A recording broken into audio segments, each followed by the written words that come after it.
نور سے مراد یا نور علم ہے؟ یہ نور سے مراد نور ہدایت ہے، نور علم ہے، یہ نور ہدایت۔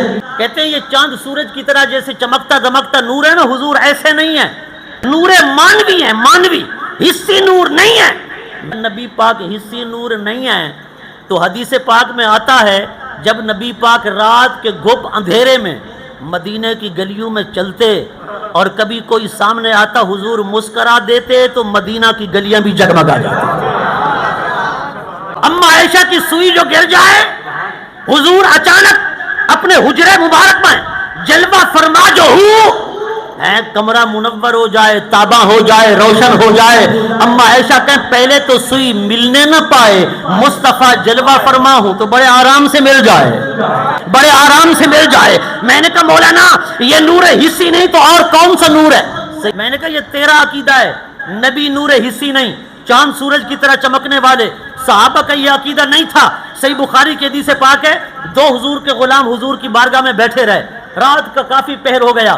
جب وہ جانے لگے نا، انہوں نے عرض کیا آقا رات کا کافی سے گزر چکا، اندھیری رات ہے، ہمارا رستہ بڑا پرخطر ہے، ہم جائیں گے تو کہیں ہمیں کوئی موذی چیز لڑ نہ جائے، کوئی انتظام ہو سکتا ہے روشنی وغیرہ کا، کوئی لالٹین، کوئی لیمپ، کوئی بیٹری، کوئی بتی۔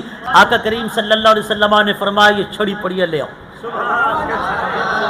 وہ چھڑی لے آئے، حضور نے ہاتھوں میں لی نا، صحابہ کہتے جیسے ٹیوب لائٹ روشن ہوتی ہے نا، ایسے روشن ہو گئے۔ پھر کہتے ہم نے اسے لیا اور چل دیے، چلتے رہے چلتے رہے، ایک مقام پر پہنچے، ایک نے جانا ہے شمالن، دوسرے نے جانا ہے جنوبن، راستے اپوزٹ ہو گئے، مخالف ہو گئے، راستے بدل گئے۔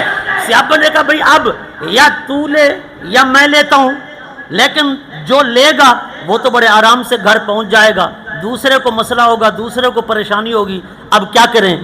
ایک نے کہا یار یہ عام لائٹ نہیں ہے، یہ عام چھڑی نہیں ہے، یہ وہ چھڑی ہے جو دست مصطفیٰ میں آئی ہے، اور حضور کے ہاتھ کو ہی تو رب نے ید اللہ فرمایا ہے، حضور کے ہاتھ کو ہی تو رب نے ید اللہ فرمایا ہے، لہذا اور چھڑی لیا اور لکڑی لیا۔ جب وہ اور چھڑی لے آئے نا، اسی کے ساتھ ٹچ کی، ملائی، صحابہ کہتے ہیں خدا کی عزت کی قسم جیسے وہ روشن تھی ویسے یہ روشن ہو گئی، اور پتا چلا مصطفیٰ جس کو فیض عطا کر دیں وہ آگے چاہے تو فیض دے سکتا ہے، وہ چاہے تو فیض دے سکتا ہے۔ میں نے کہا اگر نبی کا فیض چھڑی میں آ جائے، چھڑی آگے اور چھڑی کو روشن کر سکتی ہے، اپنا فیض بانٹ سکتی ہے، چراغ سے چراغ جل رہا ہے، لوگ کہتے ہیں بغداد کیوں جاتے ہو، اجمیر کیوں جاتے ہو، پاک پتن کیوں جاتے ہو، لاہور داتا صاحب کیوں جاتے ہو، گولڈا شریف کیوں جاتے ہو، دہلی کیوں جاتے ہو،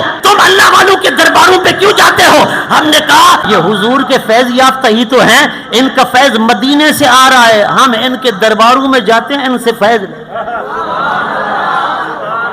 مدینے سے آ رہا ہے اور وہی فیض ہمیں بھی مل رہا ہے۔ صحابہ کو پتا تھا جس کو نبی نے روشن کیا وہ ایسے نہیں کہ بے فیض ہو، وہ آگے بھی کسی کو روشن کر سکتا ہے۔ آنکھ والا تیرے جلووں کا تماشا دیکھے، دیدہ کور کو کیا آئے نظر کیا دیکھے۔